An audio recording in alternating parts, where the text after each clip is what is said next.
नमस्कार। आज हम बात करेंगे महाराष्ट्र की राजनीति की। एक बार फिर से। तो महाराष्ट्र में आदित्य ठाकरे जी ने ये कहा है कि वो ओथ सेरेमनी में जाएंगे नहीं। उसके बाद इन्होंने शपथ ले ली है। तो आप सोच सकते हैं कि कितना बचकाना कोई हो सकता है जो पहले कुछ और बोलता है बाद में कुछ और बोलता है। इनका तर्क ये है कि डेमोक्रेसी की हत्या हुई है।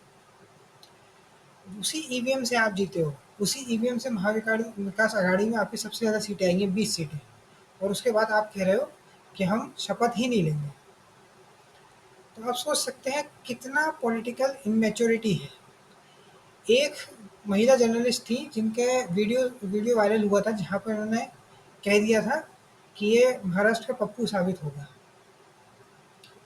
और वो जो वीडियो वायरल होने के बाद इन्होंने माफ़ी भी मांगी थी। लेकिन ये ब्लंडर करने से पहले थोड़ा सा जनता के बीच में जाना चाहिए, थोड़ा सा सोचना चाहिए। ईवीएम को आप गलत बता रहे हो तो उसके लिए आप व्हाइट पेपर लेकर आओ, कुछ तर्क दो, कुछ लॉजिक दो कि कैसे हुआ है, क्या हुआ है। 2014 में शिवसेना की 63 सीटें आई थी। 2019 में 57 सीटें आई थी। तो वही ईवीएम से आई हैं। जो 18 लोकसभा सीटें आई थी जब, तो वो भी ईवीएम से ही आई थी। तो महाविकास आघाड़ी जो लोकसभा में बहुत अच्छा परफॉर्म किया था। तो लोग जो है ईवीएम, हो सकता है ईवीएम से ज़्यादा देखिए लोगों के दिमाग को हैक किया जा सकता है। अगर आदित्य आदित्य ठाकरे इतने सालों में कोशिश करते हैं, ग्राउंड पे स्ट्रगल करते हैं, तो धीरे धीरे उनका एक ऑरा बनता, फिर पर्सनालिटी लोगों के बीच में जाती, लोग कनेक्ट करते हैं, कार्यकर्ता कनेक्ट करते हैं, धीरे धीरे संगठन के स्तर पे काम करते हैं, विद्यार्थी सेना से निकल के धीरे धीरे युवाओं, महिलाओं, बुजुर्गों, किसान, मजदूर सबके साथ कनेक्ट कर करके ये शिवसेना को फैलाते हैं। जैसे 60 के दशक में, 70 के दशक में और 80 के दशक में इनके कई सारे कार्यकर्ता और नेताओं ने किया है, बाला साहब ठाकरे और उनके शिव सैनिकों ने किया है। बस लेकिन इस तरह से पार्टी नहीं चलने वाली। लोग आपके साथ क्यों आए? क्योंकि उनको पद चाहिए, उनकी एक महत्वाकांक्षा है।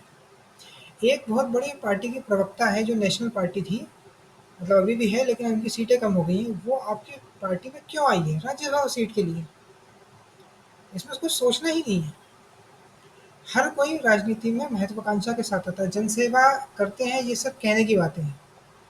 हर किसी का एक मुद्दा है, एक हर किसी का एक सोच है कि मेरे को ये बनना है। किसी को एमएलए बनना है, किसी को कॉर्पोरेटर बनना है, किसी को सरपंच बनना है, किसी को सांसद बनना है, किसी को प्रधानमंत्री बनना है, किसी को मंत्री बनना है, किसी को मुख्यमंत्री बनना है।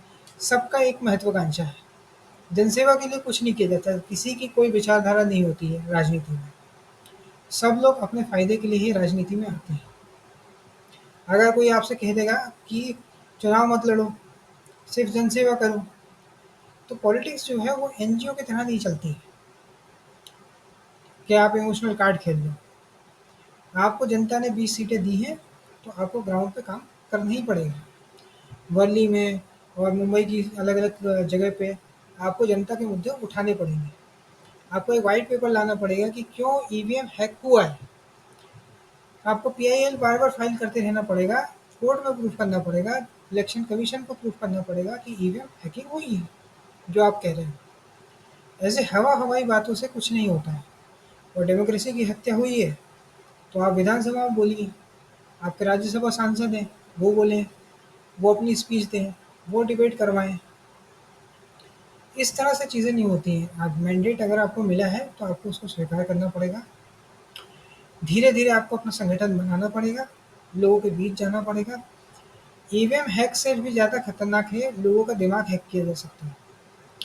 आप किसी चाय वाले से पूछिए, कैब ड्राइवर से पूछिए, आईटी एम्प्लॉयी से पूछिए, आपको वही जवाब मिलेगा कि लोग जो है भाजपा से जुड़े हुए हैं, महायुति से जुड़े हुए हैं। जहाँ पे भाजपा से नहीं जुड़े, वहाँ शिवसेना से जुड़े हैं, एकनाथ शिंदे की। जहाँ उनसे भी नहीं जुड़े, वहाँ अजित पवार को वोट डालते हैं। तो ऐसा क्यों है? वो ऐसा क्या दे रहे हैं जो आप नहीं दे सकते? वो ऐसा क्या कर सकते हैं जो आप नहीं दे कर सकते? जैसे सामने वाले ने 1500 दिए, तो आपने कह दिया कि हम 1500 की जगह 3000 देंगे। कुछ यूनिक, कुछ अलग है ही नहीं। कोई नई स्कीम, कोई नया नैरेटिव, कोई नया परसेप्शन है ही नहीं। वो मंदिर जाएँगे तो आप भी चले जाओगे। इनके पिताजी कहा करते थे कि मंदिर वहीं बनाएँगे, तारीख नहीं बताएँगे, मंदिर भी बन गया। इनके पिताजी ने ये तक कह दिया कि मेरी सरकार के अगेंस्ट में जो बोलता है, उसके मुँह में गोबर भरा है, वो गौमूत्र पीते हैं। तो ये जनता को पसंद नहीं आता है। आपको जनता के सामने थोड़ा विनम्रता से बात करनी पड़ती है। इस प्रकार की चीज़ें एरोगेंस में आती हैं।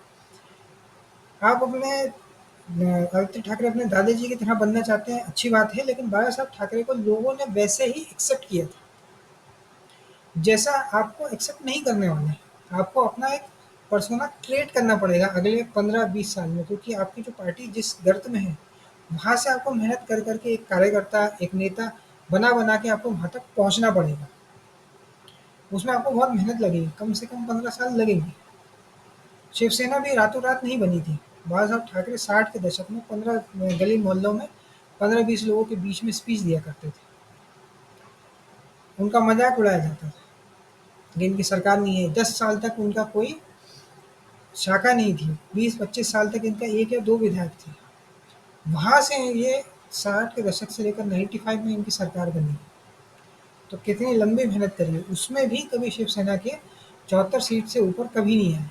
जबकि उनके पास बाला साहब ठाकरे जैसे करिश्माई लीडर था, तब भी नहीं हो पाया। उनके साथ इतना बड़ा कार्यकर्ता था, इतना काम किया उन्होंने, डिज़ास्टर मैनेजमेंट किया, लोगों के राशन कार्ड बनवाए, ऐसा एक इमेज क्रिएट करी शिवसेना की कि कोई भी अगर मुंबई आता था, अगर उसको कहा जाता था कि यदि आपको कोई परेशानी हो तो पुलिस के पास जाना, और पुलिस अगर नहीं रिजॉल्व कर पाए तो शिवसेना की शाखा में जाना। इतनी इतना बढ़िया इमेज होने के बाद भी वो कभी 80 सीट नहीं जीत पाए। तो आप समझिए कि कितनी मेहनत आदित्य ठाकरे, उद्धव ठाकरे को करनी पड़ेगी। पूरी पूरी लीडरशिप चेंज करनी पड़ेगी, जैसे गुजरात में इन्होंने किया है। गुजरात में देखिए भाजपा ने सब कुछ बदल दिया। एक उनको झटका लगा पिछले से पिछले इलेक्शन में, थोड़ी सी सीटें कम हुई, 99 पे गए। उन्हें पूरी पूरी लीडरशिप ही चेंज कर दी। इसी प्रकार से उबाटा को करना पड़ेगा अगर रिवाइव करना है तो। और इतिहास इतिहास गवाह है कि शरद पवार के साथ जो भी गया है वो गायब ही हो जाता है। आरपीआई एग्जाम्पल है, शेतकारी कामगार पार्टी दूसरा एग्जाम्पल है, जनता पार्टी, और अब शिवसेना। शरद पवार की राजनीति ही जोड़ तोड़ से चलती है, इसलिए उन्होंने एक बंदे को चुना।